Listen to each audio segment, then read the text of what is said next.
Hello guys, അപ്പോൾ ഞങ്ങൾ ഹസ്മുഡിന് admission എടുക്കാൻ ഞങ്ങളുടെ വീട്ടിനടുത്തുള്ള സെൻറ്റ് മേരീസ് ബദനി സ്കൂളിൽ വന്നേക്കാണ്. ഞാനും അത്തും അയിനും ഇക്കായും ഞങ്ങൾ ഫാമിലിയോടുകൂടി എല്ലാവരും വന്നേക്കാണ്. അപ്പോൾ നമുക്ക് അവർ ആപ്ലിക്കേഷൻ ഫോമൊക്കെ തന്നു. നമ്മളത് ഫില്ല് ചെയ്തു. ഇക്ക സൈനൊക്കെ ചെയ്ത് കൊടുത്തു. പിന്നെ ഫീസൊക്കെ അടച്ച് അവർ ടെക്സ്റ്റും യൂണിഫോമും ഒക്കെ തന്നു. പിന്നെ നമ്മൾ അസ്മുവിൻ്റെ ക്ലാസ് നോക്കാൻ വേണ്ടി പോയി. നല്ല ക്ലാസ്സാണ്. ആയയും ടീച്ചർമാരായിട്ടും ആയയൊക്കെ ആയിട്ട് അവൾ നല്ലപോലെ മിങ്കിളായി. നല്ല കുട്ടികളെ നല്ലപോലെ നോക്കുന്നൊരു സ്കൂളാണെന്ന് എനിക്കപ്പോൾ മനസ്സിലായി.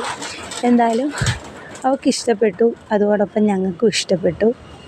പിന്നെ ഞങ്ങൾ പയ്യെ എല്ലായിടത്തും ചാച്ച ബൈ ബൈ ഒക്കെ പറഞ്ഞ് ഇറങ്ങി. എന്തായാലും നമുക്ക് അസ്മുവിൻ്റെ ഫസ്റ്റ് ഡേ സ്കൂൾ എന്തുവാന്ന് വഴിയെ മനസ്സിലാവാം. Okay, tata, bye by.